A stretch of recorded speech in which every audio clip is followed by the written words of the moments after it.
Greetings, everyone. I'm Dr. John Berry, and welcome to Crosstalk Waterloo. We're in the business of exploring the Cedar Valley, and today we will be looking at Community Foundation of Northeast Iowa. Tom Wickersham, Program Director, and students that are participating in the Teen Trust Program. We'll be right back.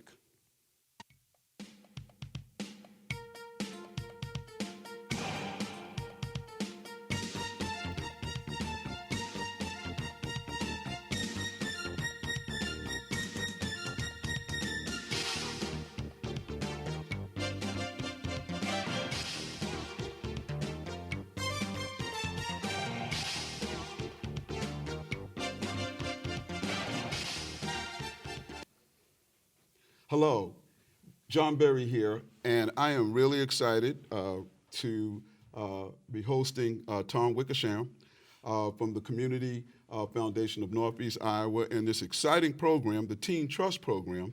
And I'm going to give these young ladies, the future leaders of Iowa, an opportunity to introduce themselves. But first, I'm going to hand off to you, Tom, and which you and I are no stranger. But if you can just tell our audience a little bit about this outstanding and dynamic philanthropic program that brings teenagers into the process. Sure, John. Well, the Teen Trust Program is what's known as a youth philanthropy program.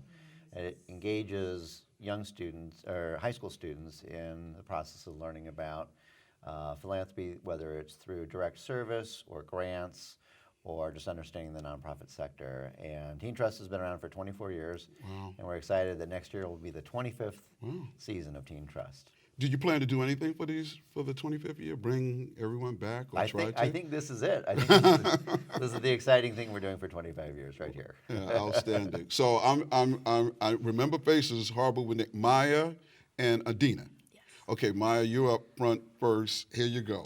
So tell us a little bit about yourself and how you got started with Teen Trust and all that good stuff. Yeah, I'm a junior at West High School, so I found out about Teen Trust from some of my friends who were in it, and it really piqued my interest because I'm big into service. I've always been a part of service in the community, and the fact that Teen Trust gave me an outlet to express my desires in creating opportunities throughout the community, it was really nice. Oh, good.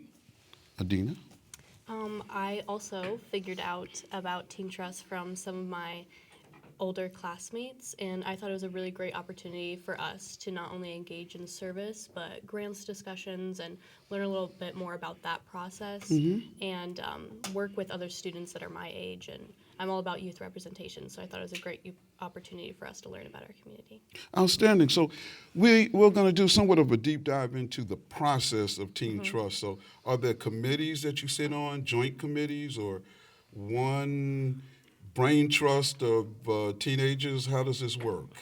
There's a couple of committees. There's a service committee, so that's in charge of scheduling and organizing different service events for the whole group to engage in, whether that's at in the community foundation itself, like doing book drives or clothing drives, or actually directly getting out to the community and doing stuff that way. And I will be the officer for that committee. Okay. And we also have another committee, it's the Advancements Committee, and their purpose is fundraising and getting the word of Teen Trust out into the community, and I'm actually going to be the officer of that committee in this next year. We also have a committee called the Relations Committee, who is in charge of basically rallying together all of the 20 students who are part of Teen Trust. They fund socials, they plan activities to help us have camaraderie. Okay. So, Tom, there's also a director. You have the 50,000 feet view, but there is a college student who Sure. Yes. Can you allude? Sure. So the program is run. The day-to-day operations of Teen Trust are run by a student that we hire each year, college students. So it's a learning experience for the college student as well to run this program. They arrange a lot of the behind-the-scenes stuff that the teens participate in, setting the agendas for meetings and things like that. And so Becca Bass, who is a student at the University of Northern Iowa, has completed the Teen Trust student director position this year, and she'll be doing it again next year as well, along with these two students and others from across all of the high schools in Blackhawk County. Oh, outstanding. So, picture me, I'm really not the age I am. I'm like 16, 17. So, how can I go about becoming Maya and Edina? How can, what's the process to get on Teen Trust, be a part of the program? So on the Community Foundation website, there was an area where you could apply and you fill out an application and get a recommendation from a teacher. And then you go through an interview process and there's a different variety of questions, and some of them are a little silly, like sing a song, and some of them are more like, what's your involvement in the community? So. Yeah, okay. So it's a healthy mix of how many high schools are involved? Well, we try to get students from all 11 high schools in Blackhawk good. County. So it varies from year to year. Sometimes we might not have a representative from, say, Dunkerton High School. But this coming year, I think we've got 9 of the 11 schools. And, to what Edina said, the great thing about it is the students themselves do the interviews for the incoming classes. Oh, okay. And That's so the process. I'm not involved in that at all. Around how many applications generally come in for these 24 slots? About 50 applications. Wow, that's a good thing. So that means it's competitive. Yeah, okay. So getting down to the philanthropic component, and you talked about the various committees, how do you handle the proposals? Is it the same way for the foundation, other proposals, how they come in? How is that dealt with as it relates to committees? Is it a committee thing, or is it broken down to just the entire 24 Teen Trust come together to deal with proposals? Yeah. So along with our Relations, Service, and Advancements Committee, we also have a Grants Committee. Okay. So for those nonprofits that apply for a grant, the Grants Committee is in charge of leading our meetings. So that includes all of the students in Teen Trust. And they basically keep track of the time and make sure the discussion stays on track. So the whole group is in charge of deciding whether we give that nonprofit money and also how much money we give them. So that's a good question, a good segue. You tend to look at what kind of nonprofits do you deliberate on in terms of these proposals? Can you give some examples? Girl Scouts, Boy Scouts, those kind of things. How do you? Well, we try to allocate the money in a variety of ways. There's different categories that each nonprofit kind of falls in. So there's the arts and things more related to school. So we try to make sure we allot our $10,000 in multiple ways so we can impact the community in more than just one. Okay. So the arts, is it, would you consider it a senior citizen program, or must it be K through 12 that you look at? It depends. It could, whatever applies for the grant, and whatever seems most at need to us as a group also. Okay. I'm also interested in the giving piece, but the community service component. Maya, can you talk a little bit about that piece? Yeah, so I was on the service committee this past year, and we planned 3 service activities where one, we did a winter clothing drive to get winter clothes for the homeless around downtown Waterloo. We also did a book drive that we got books for some schools around. So we also, what's another one we did, Edina? We volunteered at the House of Hope, the women's shelter. So we were able to do, that was just recently, and so we were able to do a craft activity with them for their family night, and that was really fun. Those kind of outreach programs, community intervention, what are some of the takeaways that you learned now that as you move along into college, and obviously you're the future leaders of not only just Iowa, but this nation, great nation that we live in. What are some of the things that you learned, for instance, the shelter and other programs, reading programs? Yeah, definitely for me, it's been that I've understood that there's people who don't have that much, and the fact that we're helping them out really humbles me, because I've always lived my life as I have a lot, and I'm grateful for what I have, but now seeing that people don't have as much as me, it only enhances the fact that I'm very lucky to have what I have. Yeah. An adult response.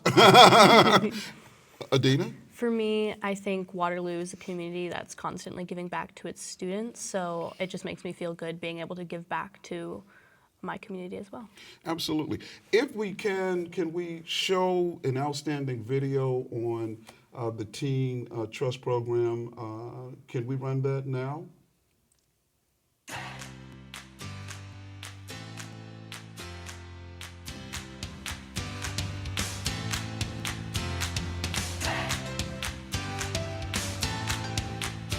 Pick one word you would use to describe Teen Trust and why. Impactful because we make a difference. Inspiring because it made me learn more about my community. Collaborative because you get to work with other students from Iowa. Empowering because it showed me how much of a change I can make in my community.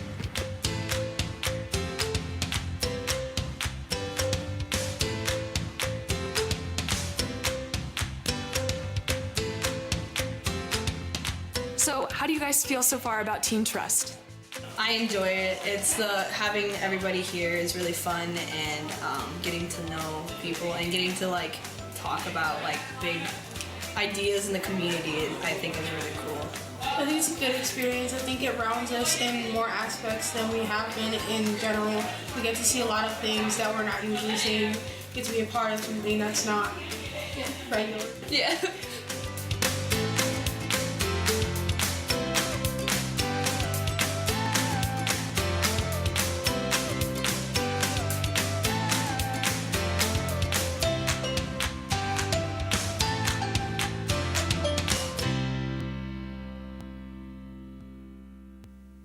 Outstanding. It looks like you had a lot of fun with that. Yeah. So, what are some of the things you were doing there? Were there exercises on various ideas and moving things forward, or were you just having fun? Many of those clips were from our socials that we have, but at those socials we do activities and icebreaker activities to get to know each other, since we do come from many different schools. Good point. And it just allows us to better have conversations, especially when those grants decisions come along in the year.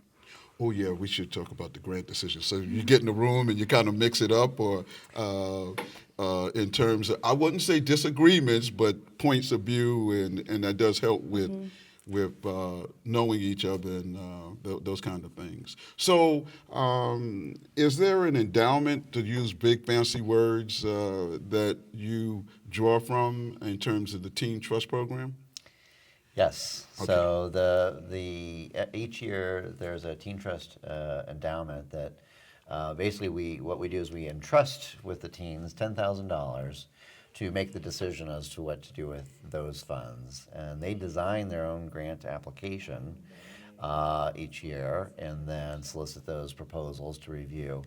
But in addition to those $10,000, they also raise additional funds. So I'm really pleased to report that this group raised the most additional funds to awards. So in addition to the $10,000, I think they gave it about $11,800 this year. So very exciting. Okay, so Maya and Edina, what are some of the things you did to raise that additional $1,800? What are some of the One of the things that we did was each of us sent out emails to businesses around the community, and that it was up to the discretion of that business to decide if they would give us any money. Good. And we also had a bake sale at Cedar Falls High School. So I wasn't invited, but okay, good. so that's a good way for us to also raise money outside of Waterloo. Oh, okay, so you come together and you kind of brainstorm various initiatives to raise additional dollars on top of the $10,000. Yeah. So at this juncture, are you at liberty to say, has there been already awards, or you're still deliberating on what proposals you're going to grant funds to?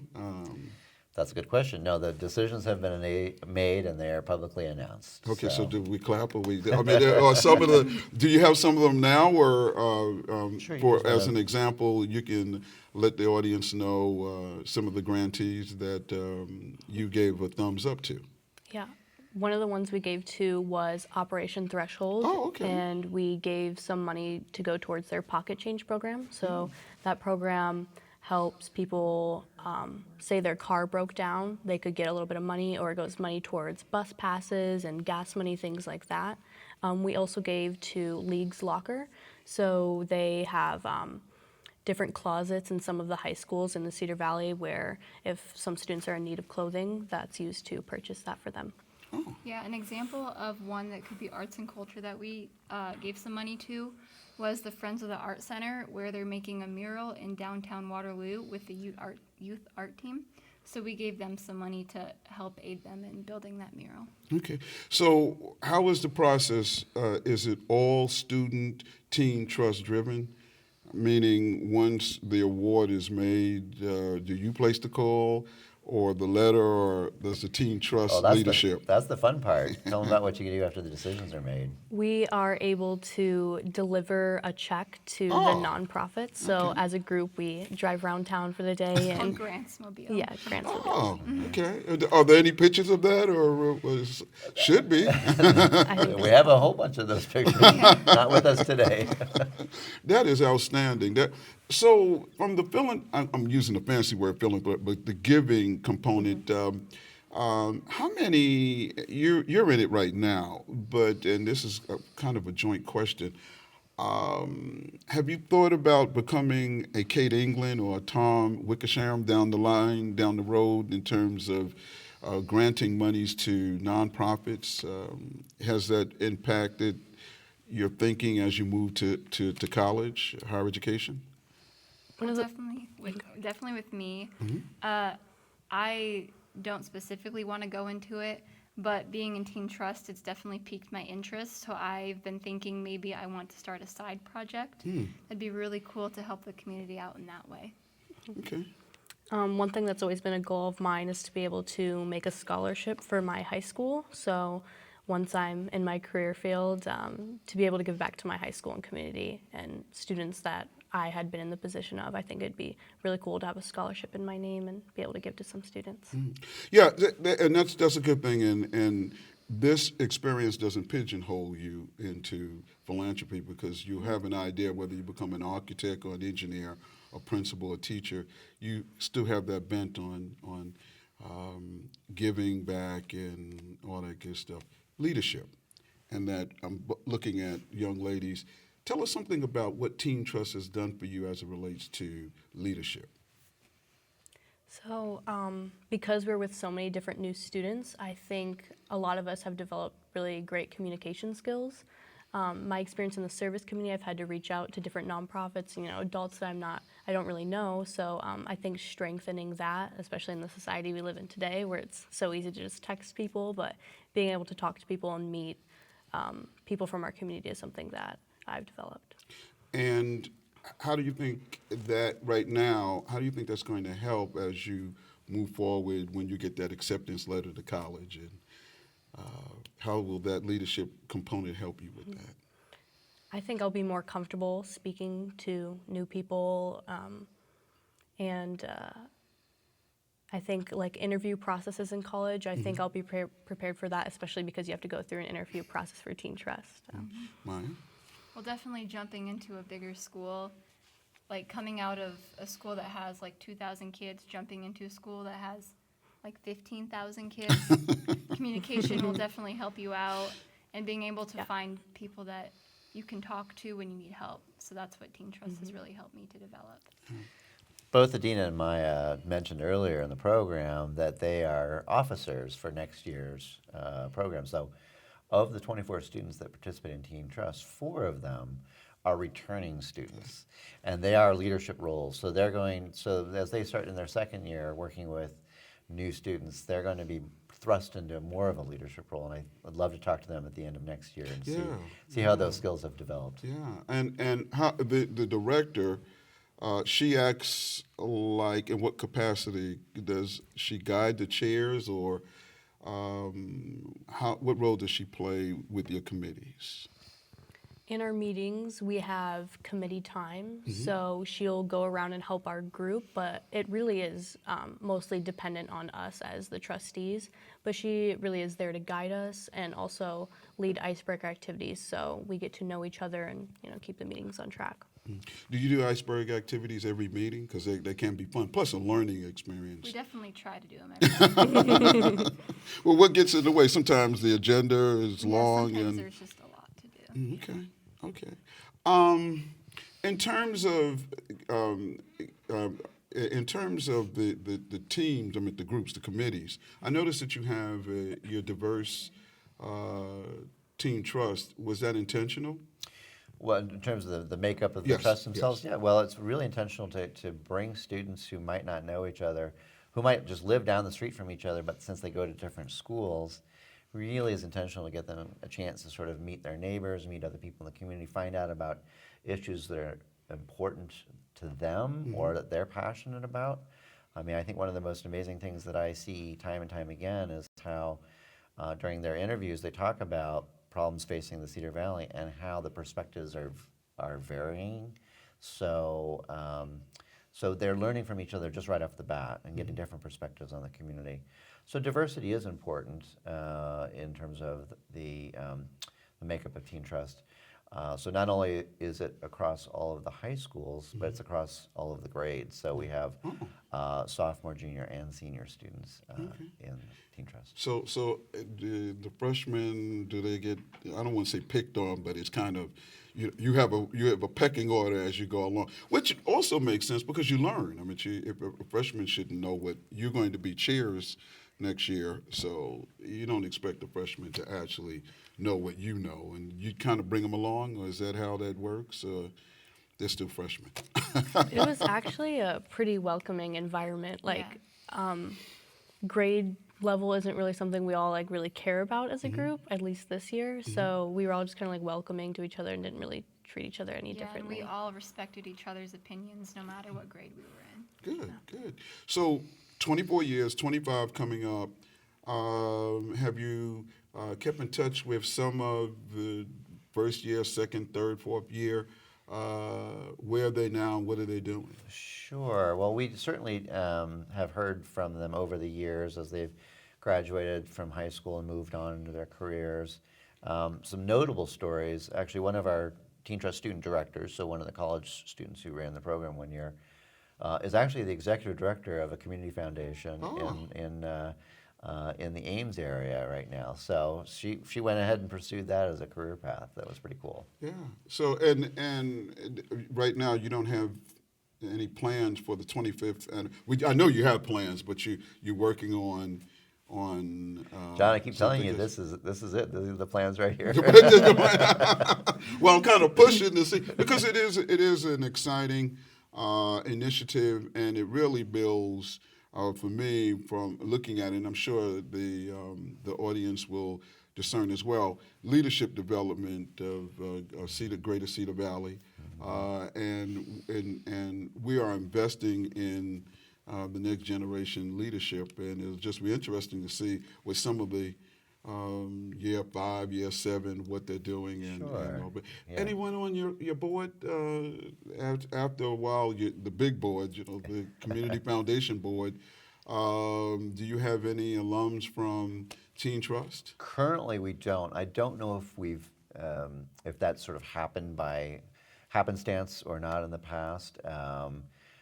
We've not been deliberate in that, but certainly we would be open to something like that. But as far as the kind of 25th year and its notable milestone, we haven't announced anything publicly, but we are going to do a few special things for that coming up. So those works will be in the summer, and we'll have some announcements. Well, I wasn't trying to push you that way. I just wanted to. It's such an exciting and dynamic program, forward-thinking program.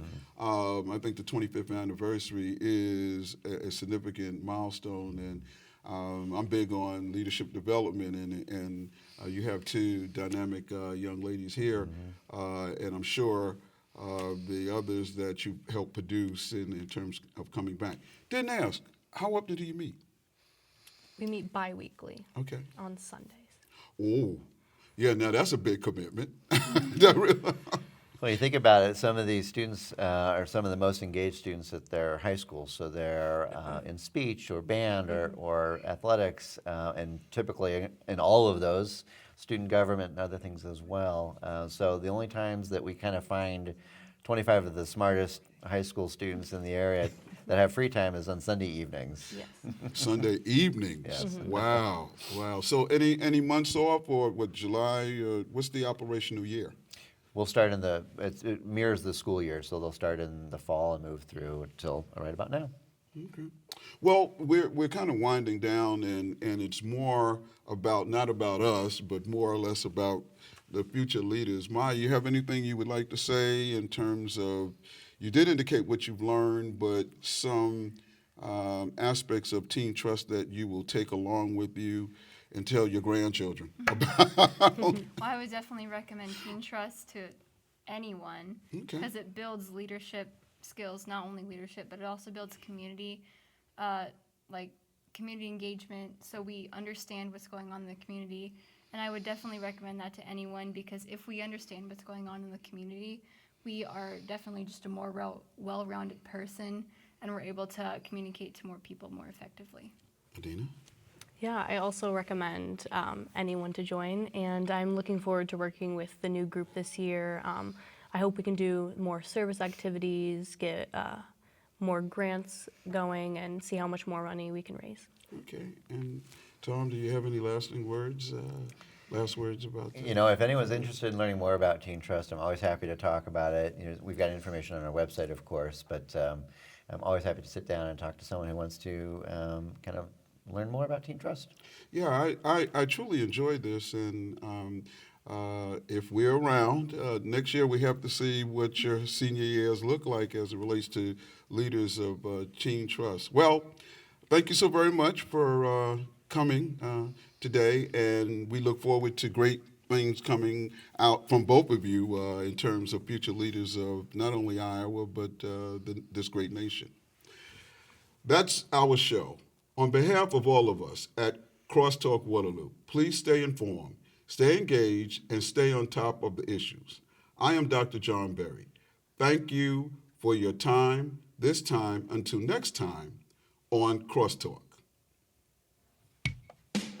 Very good.